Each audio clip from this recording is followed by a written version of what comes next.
伊能物のけ録1百物語怪異の序章。江戸時代中期、備後の国三好藩に伊能平太郎という16歳の少年が住んでいた。平太郎は父母を早くに亡くし、弟の勝也、家来の権平と伊能の屋敷に3人で暮らしていた。隣の屋敷には平田五左衛門という侍が住んでいたが、妻もなく役向きから屋敷を空けていることが多かったために、三井権八という家来が屋敷守りをしていた。この権八は貧しい農民の出であったが、幼い頃から大力の持ち主で、相撲部屋に預けられるとめきめきと才覚を発揮し、大名に召し抱えられるまでの相撲取りになった。しかし成り上がり者の常というものか、もてはやされた権八は我が物顔で町を闊歩しては狼藉を働き、しまいには大名からいとまを出され追放されてしまうのである。そんな権八が平田五左衛門の家来となって三好に戻り屋敷守りをしていたのだ。大名に召し抱えられていた相撲取りが町に戻ってきたとあって、町はちょっとした騒ぎとなった。当時は田舎相撲も盛んで、権八を慕った若い相撲取りたちは毎夜屋敷に集まり、権八に稽古をつけてもらっていた。例外なく平太郎もその一人だった。そんなある夜のこと、相撲稽古の心地よい疲労の中、皆が腰掛け一休みしていると、いつものようによもやま話が始まった。そんな時は決まって権八の武勇伝が始まるのである。三好を出たことのない若者たちにとっては、諸国を渡り歩いた権八の手柄話はなかなか面白いものだった。権八は自慢げに話し始めた。わしくらいになると、この世に恐ろしいものはないよ。たとえ今ここで武芸者が襲ってこようとも、そのあたりの丸太で一振りだ。武芸だなんだと言っても、わしの大力の前では叶うものはないよ。平太郎は自分が武家である家柄が愚弄されたように感じた。私はそうは思わない。平太郎は言い返した。権八は怪訝な顔をしていたが、弟子の一人に諭されると苦笑いしながらこう言った。過言でありました。なかなかどうして下賤の者がお武家様にお呼びましょうか。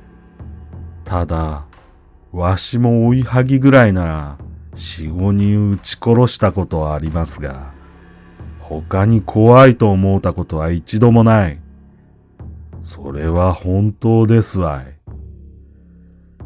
い。いろいろ諸国を見て歩きましたが、ものの本に様々に書かれるもののけの類は見たこともない。あれは何なんでしょうな。なるほど。私ももののけの類は見たことがありません。平太郎がそう答えると、二人はもののけがいるのかいないのか談義が始まり、話の流れ上、たたりがあると言われる引間山に確かめに行くこととなった。引間山の千畳敷には上首墓所と呼ばれる岩がある。触れれば即刻死に至り、指さすだけで吐血すると言われる恐ろしい岩である。そこにゴンパチが印をつけた板をこしらえ、それを平太郎が一人で置いてくる。そしてゴンパチがそれを取りに行く、いわゆる肝試しである。寛延2年4月28日、雷鳴が轟く大雨の夜、肝試しは決行された。平太郎は一人、留守を家来の権平に言いつけ、引間山へ向かった。山のふもとへ着く頃には、雨は一層激しく降り注ぎ、雷神は怒り、稲妻も絶えず光っていた。背の丈ほどもうっそうと茂った草木をかき分け、流れ来る黒い泥水は平太郎の行く手を阻んだ。傘は破れ、太い雨が降り注ぐ。目を開けていても閉じていても変わらないありさまで、それでも平太郎は手探りで山を登った。しばらくすると平地になった。千畳敷だ。平太郎はなおも手探りで岩を探した。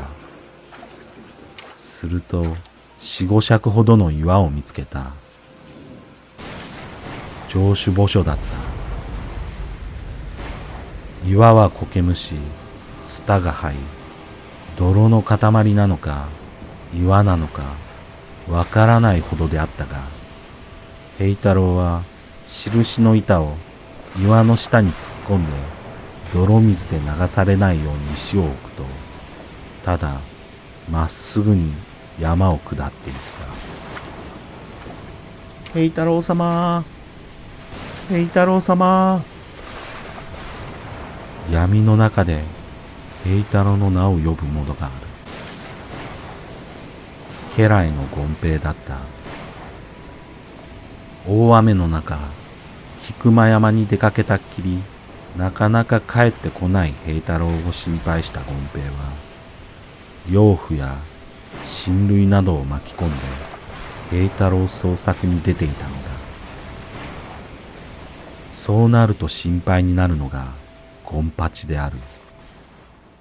平太郎が急いで伊能の屋敷に戻ると、案の定権八は主の平田五左衛門と平太郎の養父にたっぷり絞られていた。平太郎は、これはすべて私一人の考えで己を試したまでのこと。権八をお叱りになるのは筋違いです。と権八をかばった。その後、平太郎もたっぷりと絞られたが、権八をかばったのはもちろん、権八にもあの山に登ってもらうためであった。数日が経ったある日、権八が大きな風呂敷を持って平太郎の屋敷を訪れた。さてもさても驚きました。平太郎様はあの大雨の中、引間山に登られた。もののけの類は出ませんでしたかな。何事もありませんでした。平太郎はあっさりと答えた。そうすると、もののけの類はいないということになる。わしが江戸におった頃、もののけを呼ぶ術を伝授されたことがある。権八は風呂敷を広げながら続けた。百物語というのですがな。まず、青紙にて行灯を張り、油4合4尺に灯し、刀身を一束100筋に切る。これを階段一つするごとに一つ消していく。100羽離すと、あんどんの灯火がすべて消えて、もののけが現れるのだそうです。あなたの残してきた印を取りがてら、城主墓所の前で百物語をやろうという趣ですが、どうですかな。一緒に行きなさるか。行きましょう。本来ならあなた一人で登る約束でしたが、その百物語は一人ではできないのでしょう。話は早速まとまり、平太郎は再び引間山に登ることになるのである。5月3日、この日は天候もよく、日が暮れると二人は百物語をしに引間山に向かった。もちろん前回のような大ごとにさせないために、留守を預けた権平には別の用事で出かけることにしていた。平太郎様は驚いたお人だ。この上天気でも登りにくい山を、よくあの大雨の日に登りなさった。二人はそんな話をしながら、暗く深い山奥に入っていった。しばらくして二人は例の岩の前に立った。平太郎は岩の下に置いていた印の板を取り出して権八に手渡した。これがあの印です。恐れ入りました。権八は驚いたような、呆れたような表情を見せて、印の板を受け取った。二人は岩の上によじ登ると、青あんどんに火を灯し、座った。岩の周りにうっそうと茂る青い草はざわめき、苔むした青い岩は、ただ青あんどんの光に照らされていた。二人は互いに人から聞いた怪談話を静かに語り出した。ところが14、5話ずつも語ると話は尽きてしまい、青あんどうの灯る闇の中に沈黙が訪れた。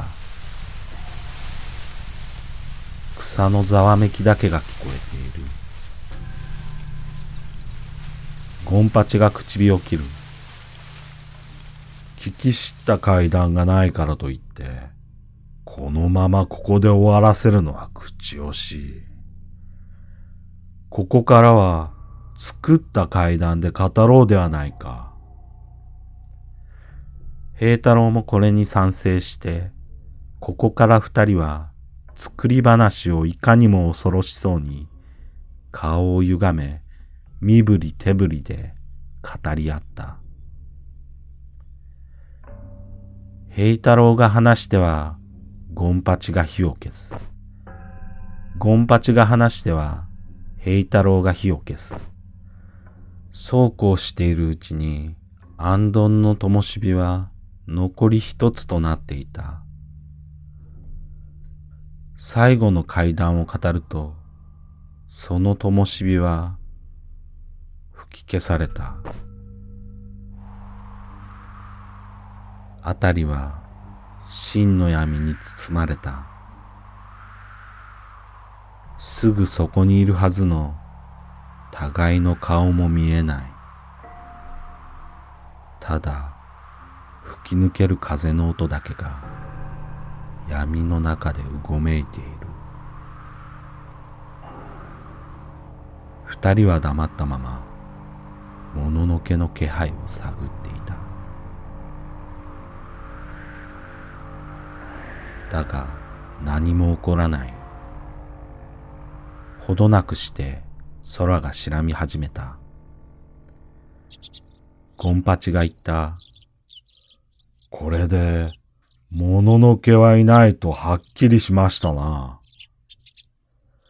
平太郎も納得し、二人は山を降りた。しかし、これから起こる怪異を二人はまだ知らない。